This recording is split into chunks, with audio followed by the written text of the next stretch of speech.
The wood-fired oven at Timber Ridge Inn glowed amber in the pre-dawn darkness of November 3rd, 1921, its brick throat wide enough to roast a side of venison or bake 20 loaves at once. Deputy Marshal Frank Holloway bent closer, his lantern throwing shadows across the ash bed, and saw what looked like a femur nestled among the coals, polished white, too straight and heavy to be deer. He reached for it with his gloved hand, felt the weight, and understood immediately that the couple who'd served him pot roast only 6 hours earlier had been feeding him something no Christian should name aloud. Behind him, Sheriff Clemens vomited onto the flagstones. The inn smelled of rosemary and rendered fat, the same comforting scent that had greeted 100 travelers over 3 years. And in the root cellar below, they would find 23 sets of personal effects, wallets, rings, spectacles, arranged on shelves like pantry goods, each tagged with a name and the date of Last Supper. The highway between Eugene and Florence cut through Douglas fir forest so dense that motorists claimed daylight never fully arrived, even at noon. Mist rolled off the Siaslaw River year-round, settling into the hollows and turning the gravel roads slick as rendered lard. By 1921, the automobile had conquered most of Oregon, but this 40-mile stretch remained treacherous. Hairpin curves, mud ruts deep enough to snap an axle, and stretches where the canopy grew so thick that headlamps did little more than silver the fog. Timber Ridge Inn sat at mile marker 17, the only structure for 8 miles in either direction. A 2-story clapboard building painted barn red with white trim, it advertised itself with a hand-lettered sign nailed to a Douglas fir. Hot meals, clean beds, fair rates. The proprietors were Elias and Constance Vought, a couple in their late 40s who'd arrived from Idaho in the winter of 1918, claiming the previous owner, a man named Sorensen, had sold them the property before heading to Alaska. No one in the county had bothered to verify the story. The Vaught's were polite, industrious, and their pot roast was exceptional. Elias stood 5'6" with the compact build of a man who'd worked lumber camps. His hands were scarred from saw work, his face weathered but pleasant. He spoke little and smiled less, but travelers reported he was fair with prices and quick to help fix a broken fan belt or patch a tire. Constance was taller, almost 5'9", with the kind of prairie-hardened beauty that made men tip their hats twice. Sharp cheekbones, gray eyes, hands that could wring a chicken's neck or roll pastry with equal efficiency.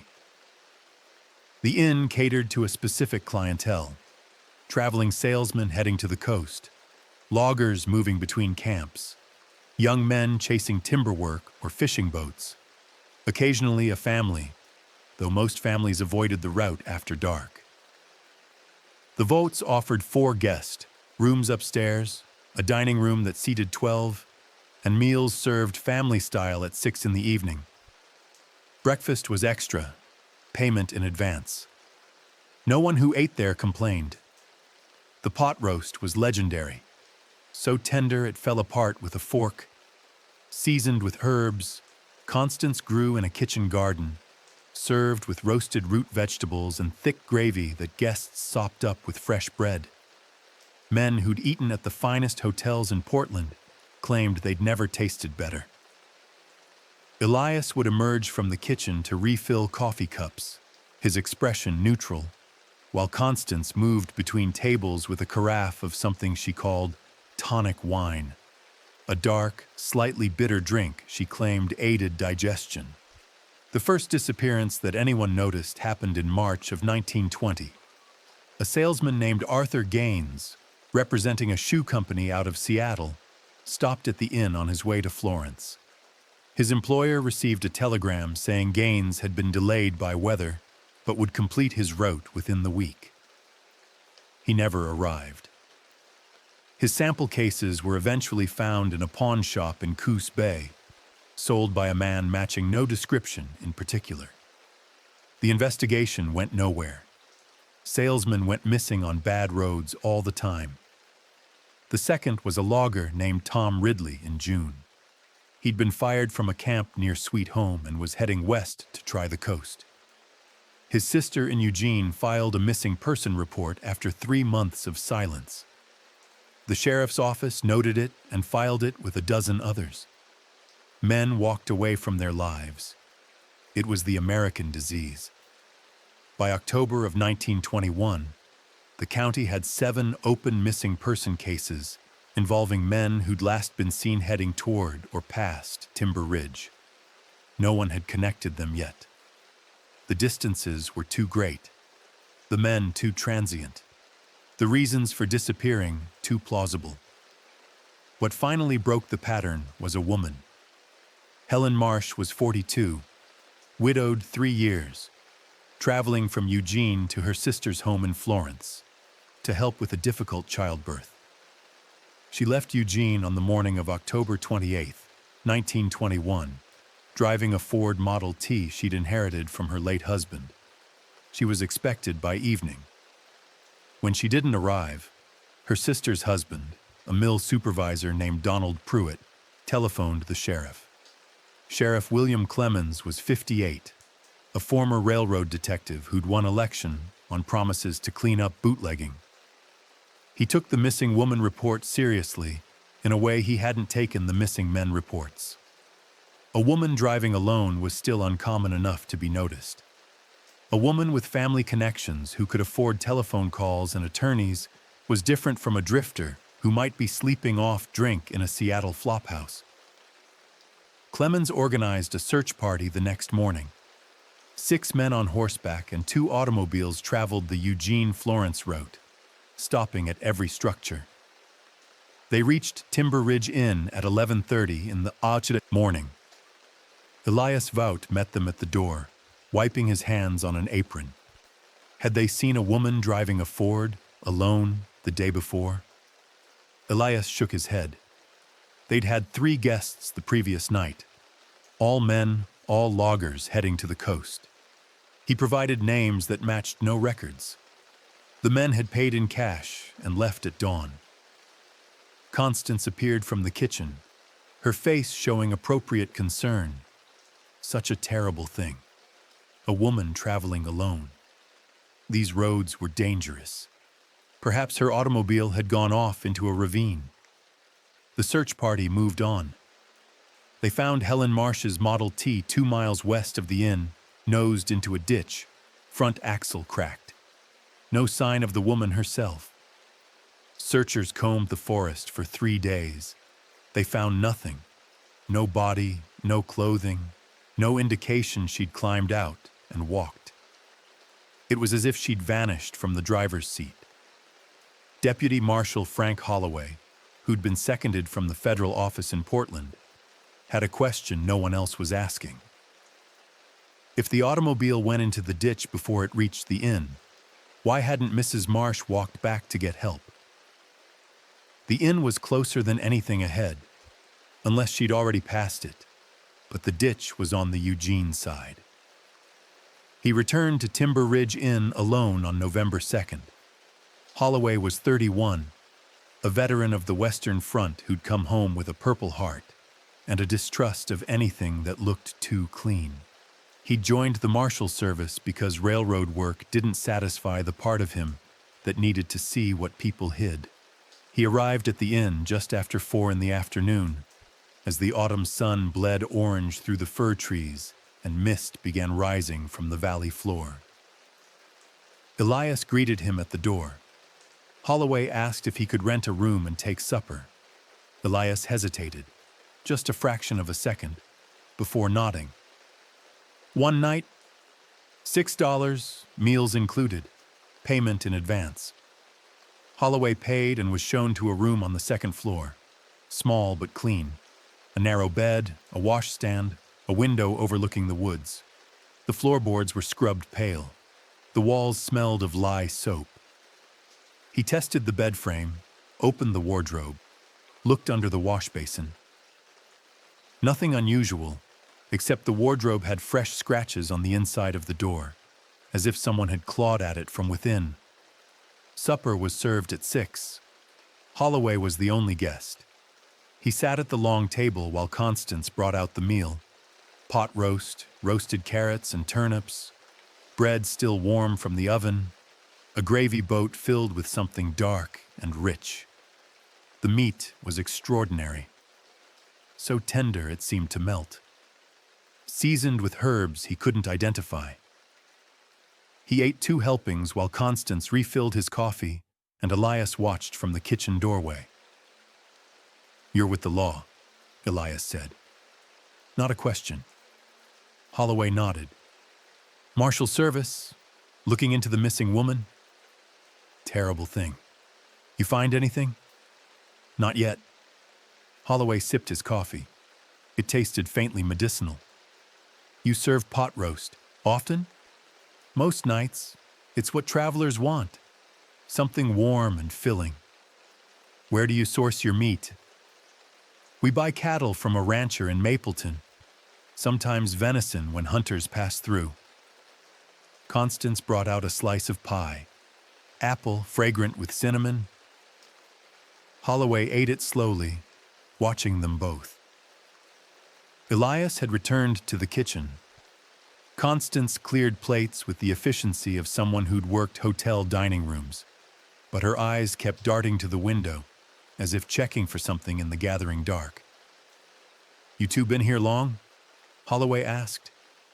3 years this December." Constance poured him more coffee without being asked. "Quiet life. Good for the soul. You ever get trouble? Robberies, vagrant types?" "Once or twice. Elias handles it." Holloway finished his pie and climbed the stairs to his room. He didn't sleep. He sat in the dark with his service revolver on his lap, listening. The inn creaked and settled. Downstairs he heard low voices, the Voughts arguing about something. He couldn't make out words, but Constance's tone was sharp, Elias's conciliatory. At 3 in the morning, Holloway heard something else. A scraping sound from below, rhythmic and metallic. He descended the stairs in his socks, avoiding the boards he'd memorized as creaking. The sound came from the kitchen. He eased the door open an inch. The wood-fired oven glowed red. Elias stood before it with a long iron poker, raking coals. The oven door was open, and in the firelight, Holloway saw what looked like the curve of a rib cage settling into ash. Elias worked methodically, breaking apart whatever was inside, pushing fragments deeper into the coals. The smell was pork, or something like it, sweet and greasy. Holloway let the door close. He climbed the stairs, dressed quickly, and left through his window, shimmying down a porch column and running for his automobile parked a quarter-mile down the road. He reached Eugene by dawn and went directly to Sheriff Clemens. The raid came that night. They brought 8 men. Sheriff Clemens, Deputy Holloway, 4 county deputies, and 2 volunteers from the Eugene Fire Brigade, who'd been told they might need to handle a structure fire.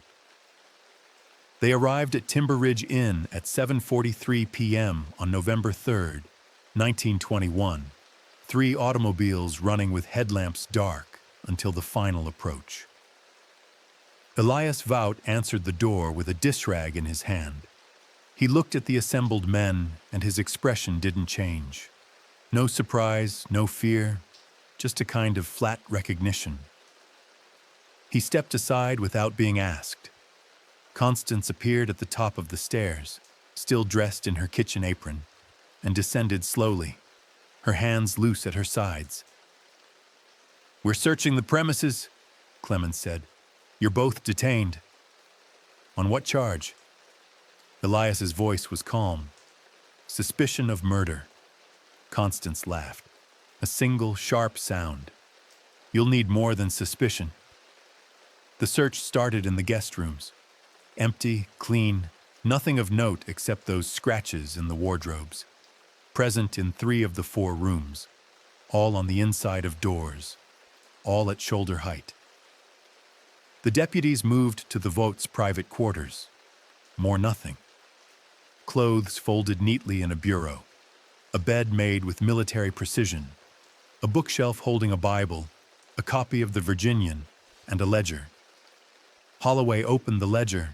It was a standard inn register. Names, dates, payments.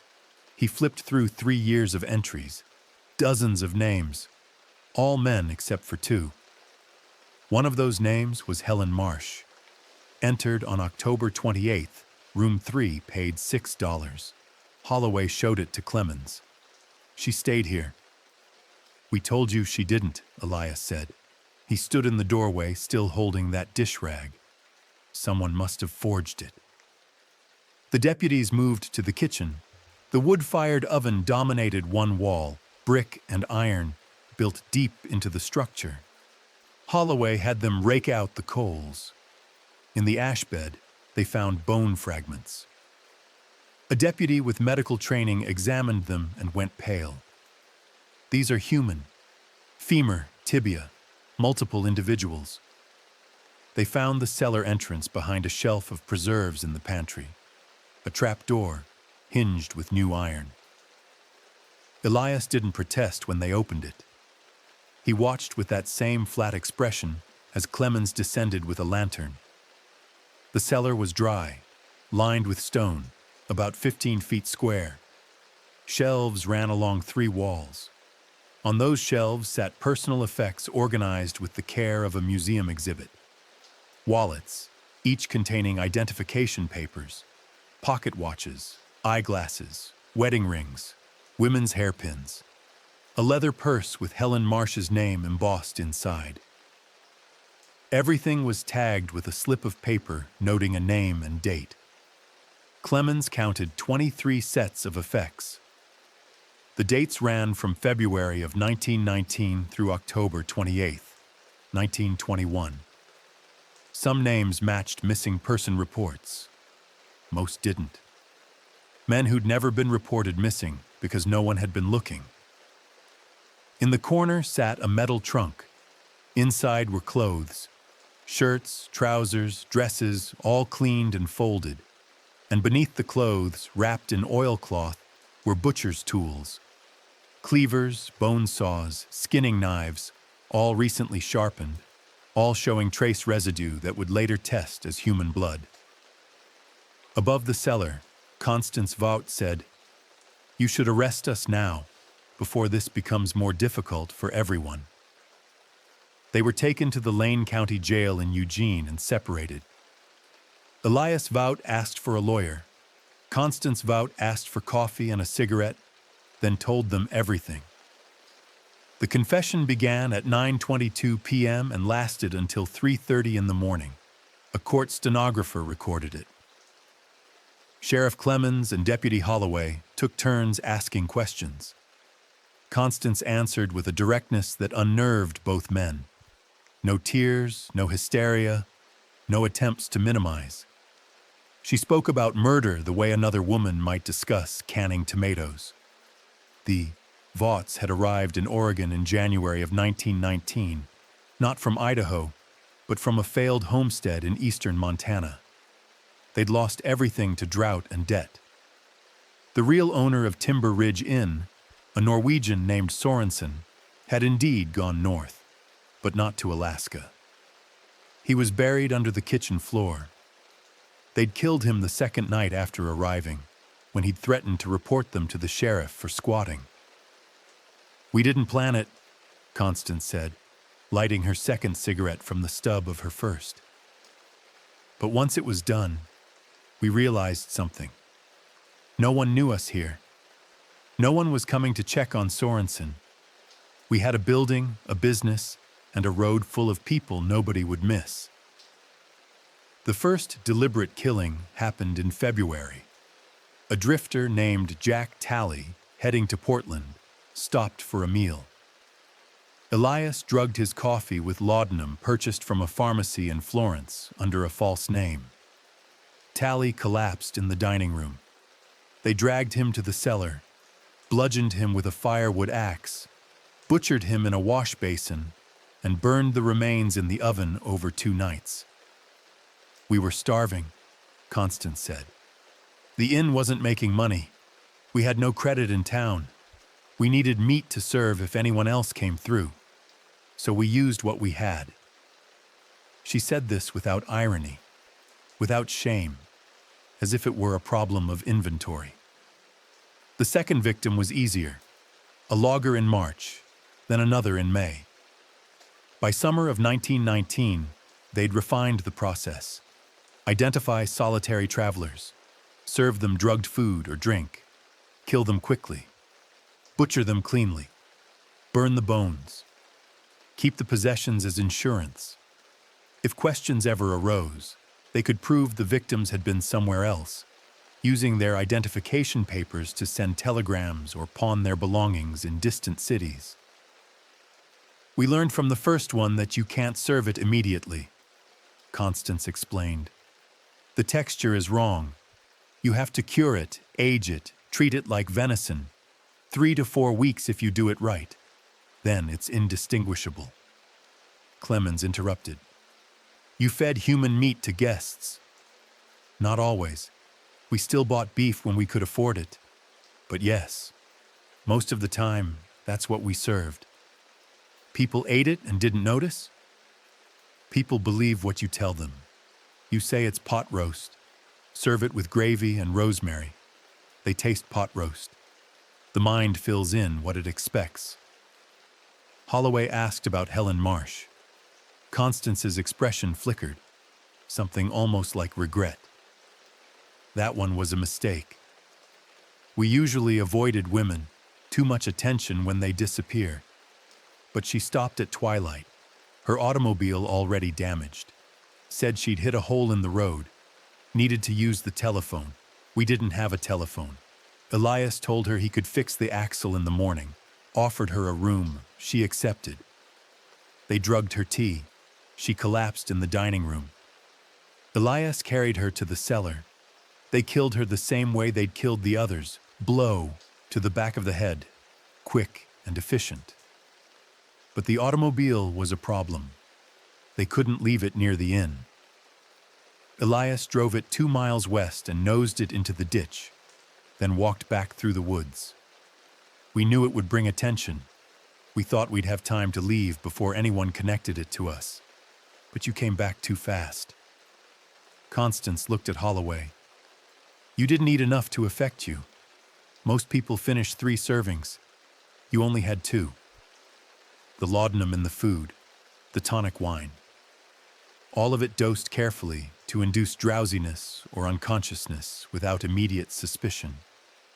Some guests had fought the drug, tried to make it to their rooms, collapsed in the hallways, the scratch marks in the wardrobes.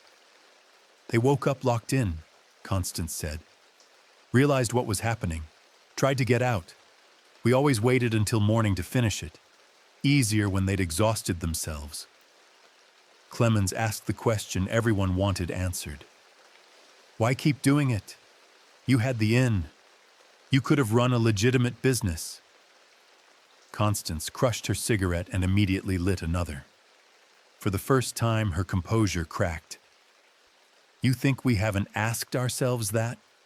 The first few were necessity, survival. But after that?" She inhaled deeply.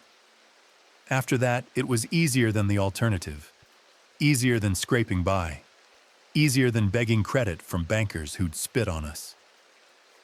Every man we killed was someone who'd never given us a second thought when we were starving on that Montana homestead.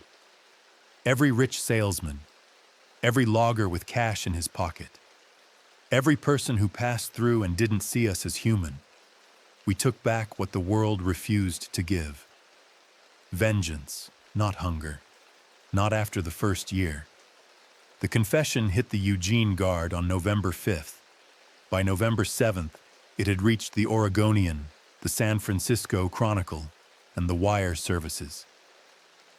By November 9th, journalists from New York and Chicago were camped outside the Lane County Courthouse.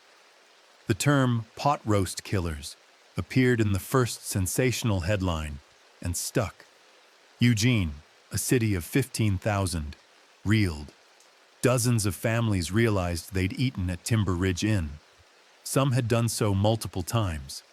A lumber company supervisor named Walter Gaines realized he'd shared a table with the Vaught's on 3 occasions over 2 years, always commenting on the quality of the meat.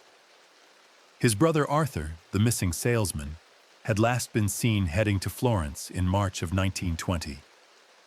The revelation triggered mass hysteria. Churches held emergency prayer services.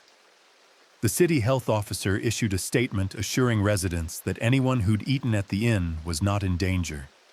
Human meat carried no inherent pathogens different from other game. This statement was intended to calm.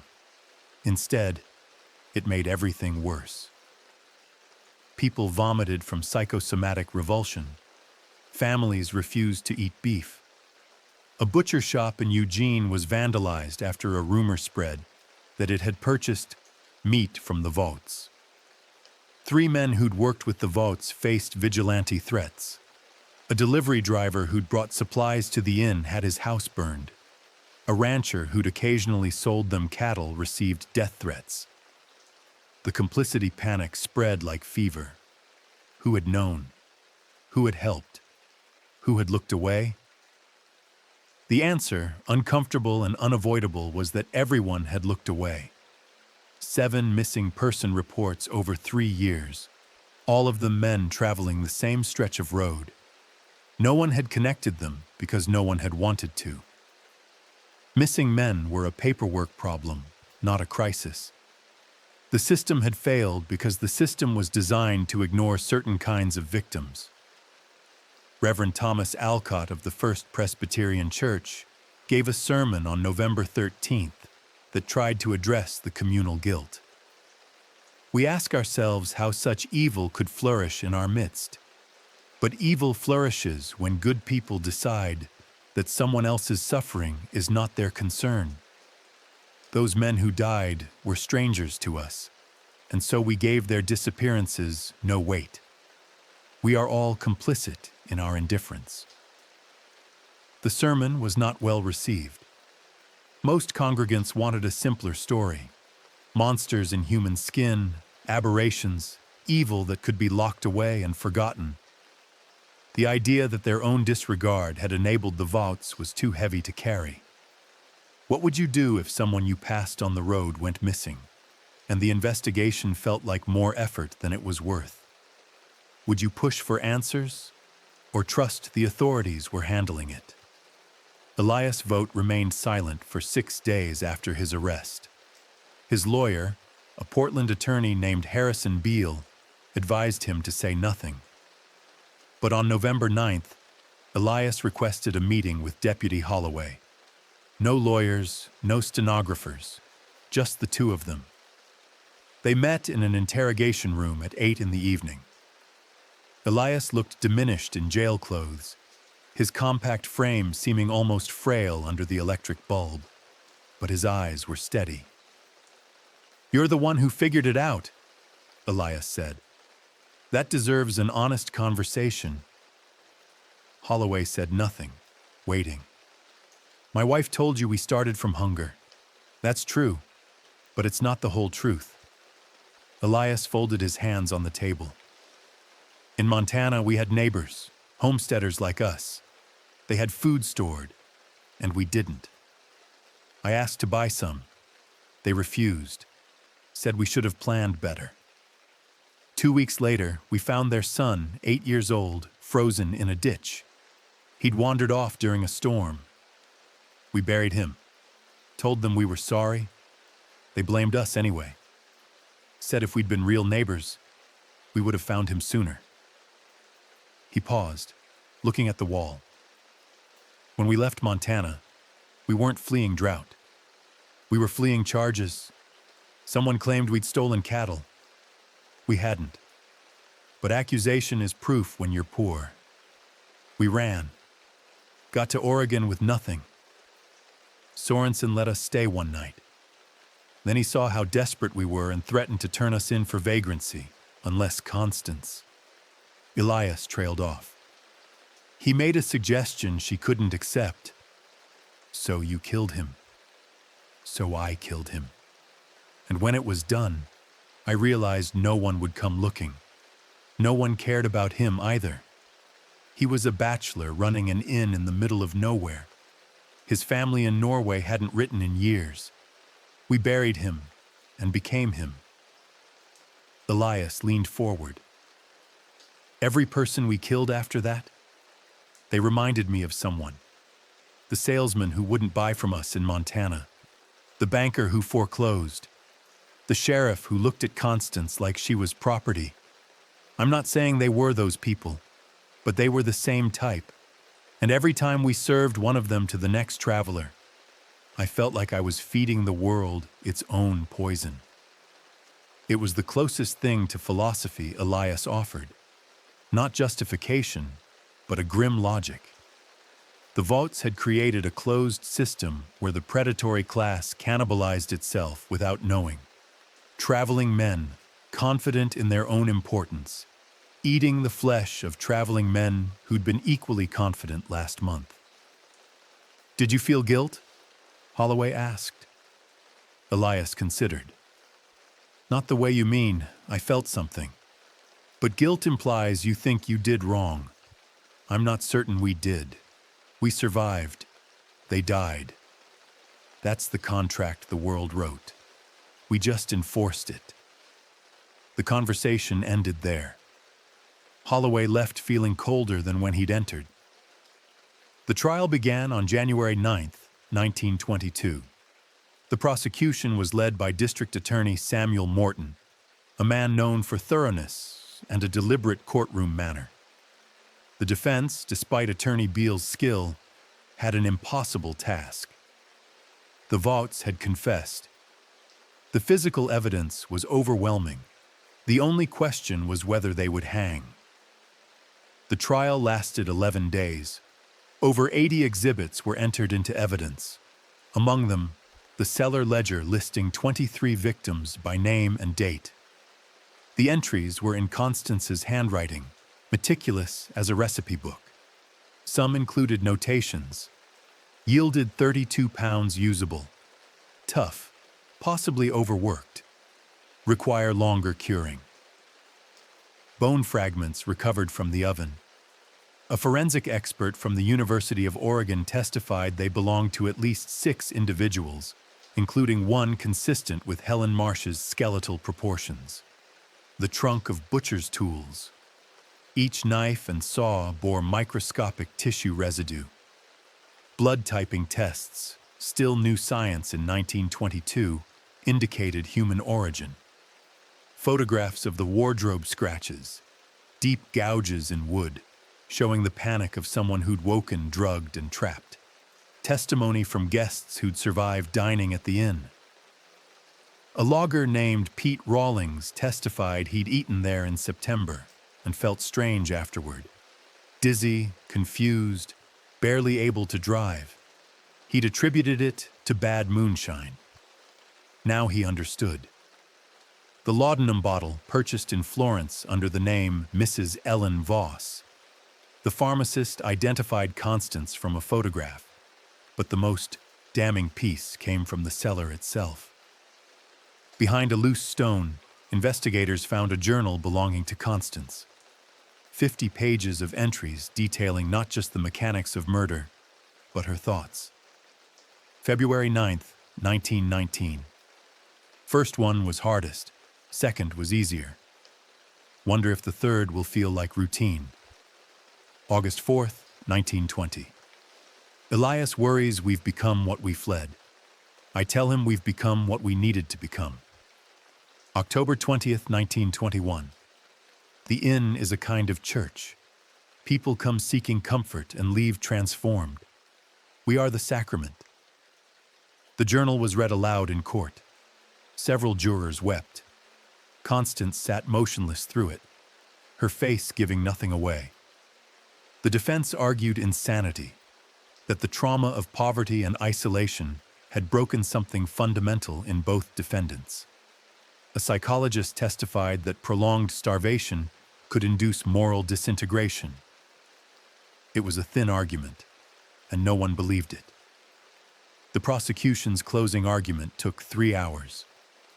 Morton walked the jury through each victim, showing photographs of their effects, reading from letters found in their wallets. He ended with Helen Marsh, a widow, traveling to help her sister. She stopped at an inn seeking shelter and instead found monsters. She is buried in pieces somewhere in those woods, or burned to ash, or served to strangers who complimented the meal. That is what these defendants did, not once in desperation, but 23 times over 3 years. They are not insane, they are calculating, and they must pay the only price that balances the scale. The jury deliberated for 4 hours. They returned guilty verdicts on all counts. Judge Samuel Harris sentenced both to death by hanging. Execution set for May 12, 1922. Neither Elias nor Constance reacted to the sentence. They were led from the courtroom without looking back. The Oregon State Penitentiary in Salem held both Vaught's in separate cells on death row. They were not allowed contact. Constance wrote letters to Elias that were confiscated and never delivered. Elias wrote nothing. He spent his days reading the Bible and ignoring the chaplain who visited weekly. Appeals were filed and denied. The governor received 300 letters demanding clemency and 700 demanding the execution proceed immediately. One letter from a woman in Portland argued that Constance must have been coerced by her husband and deserved mercy. Another, from a man in Eugene, suggested public torture before death. The governor, Ben Olcott, declined to intervene. During those 5 months, journalists tried repeatedly to interview the Vaught's. Most were turned away. But in late April, Constance agreed to speak with a reporter from the Oregonian, a woman named Margaret Keller, who'd written extensively about women in the criminal justice system. The interview took place on April the 24th, 1922. Keller asked Constance if she felt remorse. When remorse requires believing you had a choice, Constance replied. We had no choice. We were drowning, and we grabbed whatever kept us afloat. If that was other people's lives, so be it. The world had already decided we were expendable. We just extended that logic. Keller pushed. You killed women too. Helen Marsh was unlucky. I do regret her. Not because killing a woman is worse than killing a man, but because she was like me, alone, trying to survive. If I could undo one death, it would be hers. What about the others? They were already dead. They just didn't know it yet.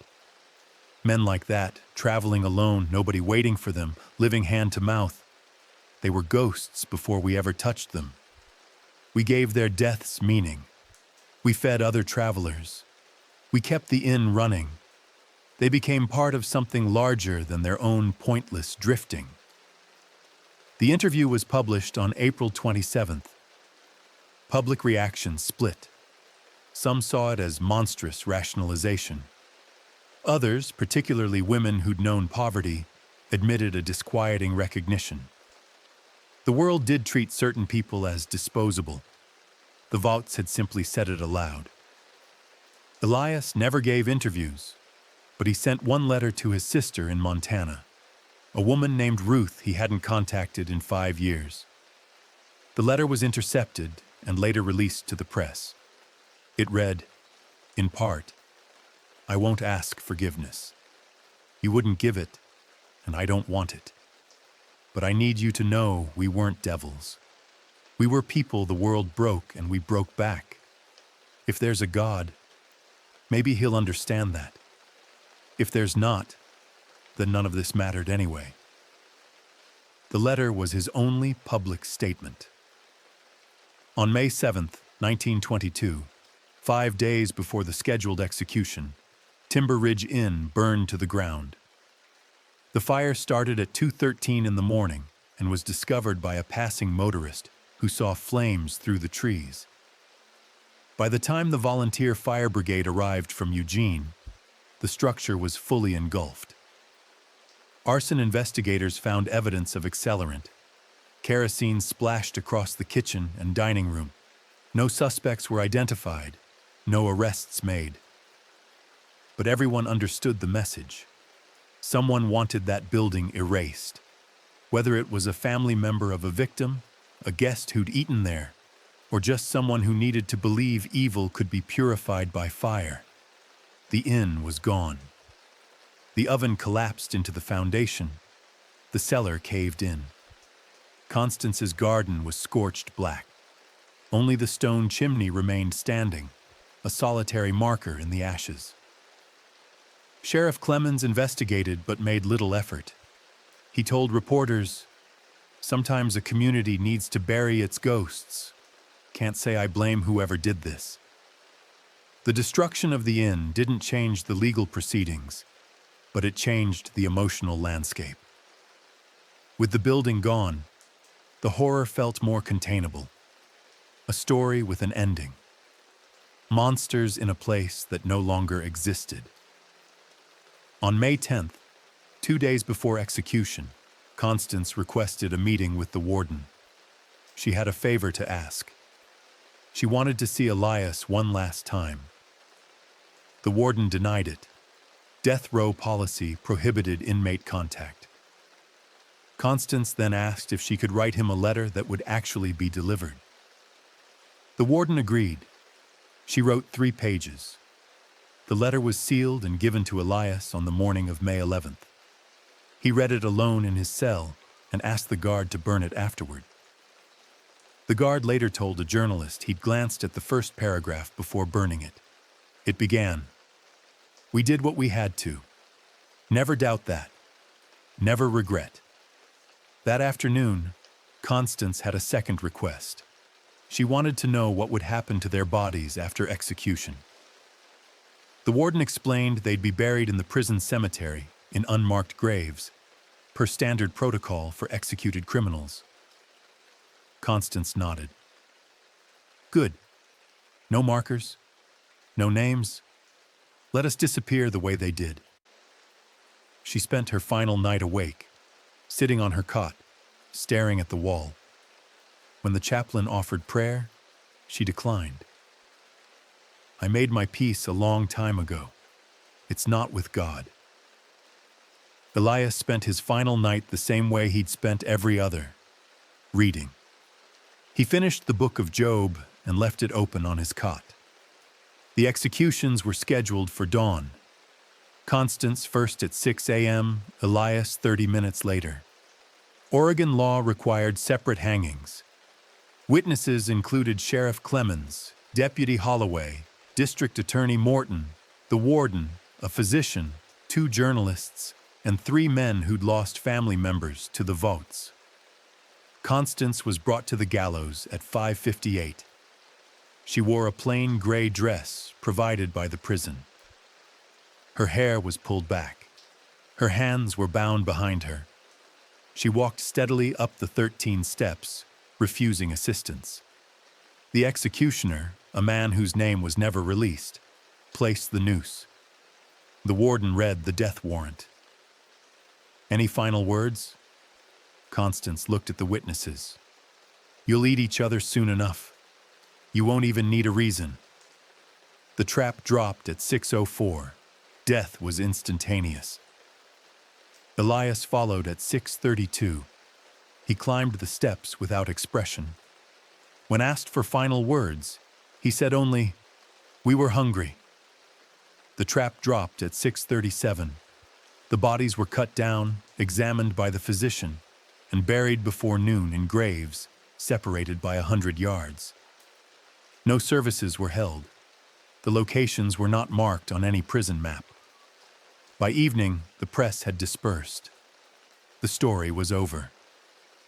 The Vaught's death didn't end the story. It metastasized into something stranger. Within a month, 2 members of the jury fell ill with severe digestive disorders. One, a banker named Thomas Leland, wasted away over 6 weeks despite doctors finding no organic cause. He died in July, claiming he could taste rosemary in everything he ate. The second, a shopkeeper named Harold Vines, developed a psychological aversion to meat. He became vegetarian, lost 60 pounds, and eventually moved to California. 3 of the trial witnesses suffered nightmares. One man, Carl Jeffries, whose brother had been identified among the victims, began sleepwalking. His wife found him in their kitchen at 3 in the morning, standing before the oven, whispering something she couldn't understand. He was later committed to the Oregon State Hospital. The restaurant industry in Eugene collapsed. 7 establishments closed within 6 months. People stopped eating out. The few restaurants that survived did so by displaying their supply chains publicly, hanging beef carcasses in windows, bringing customers into kitchens, providing receipts from ranchers. Trust, once broken, required constant proof. But the strangest phenomenon was the letters. Over the next 3 years, the Oregonian received 47 anonymous letters claiming to be from fellow travelers, people who confessed to similar acts in other states.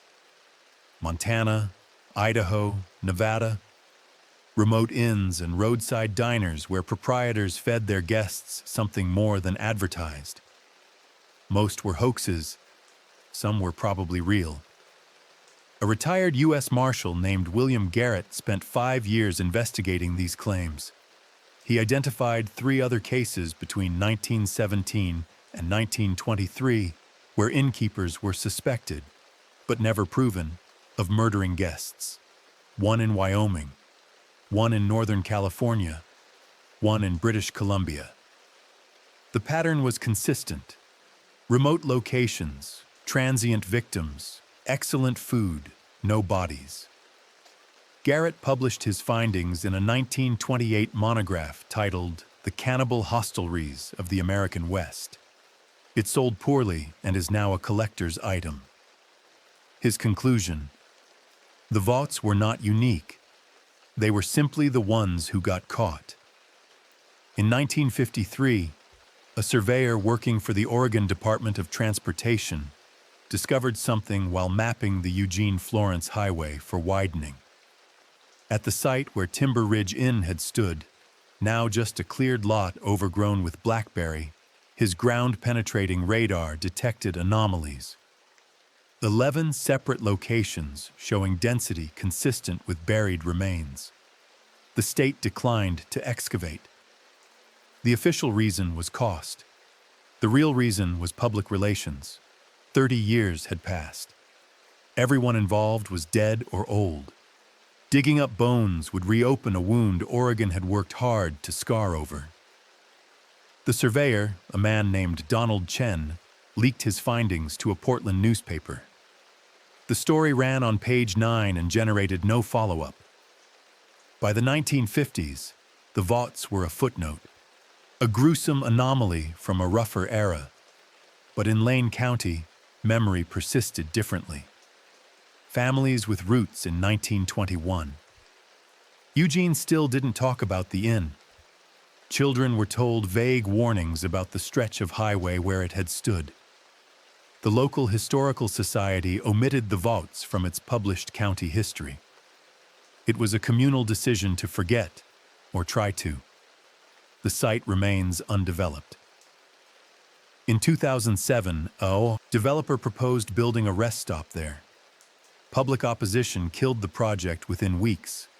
A petition gathered 800 signatures. The stated reason was environmental concerns. The real reason was never spoken. Today, if you drive the highway between Eugene and Florence, there's nothing at mile marker 17 except forest and a small gravel turnout. No historical marker, no sign that anything ever stood there. But on foggy mornings, and Oregon has many, locals still avoid stopping. They keep driving until the next town, even if their tank reads near empty, even if they need a restroom. Old fear dies hard. The Eugene Public Library archives hold the trial transcripts and evidence photographs, restricted access only. Researchers must provide valid identification and a written statement of purpose. Few people bother. The Vaught's have been absorbed into the larger category of American murder couples, less famous than the Barkers, more disturbing than most, remembered only by specialists and the morbidly curious. But here's what persists.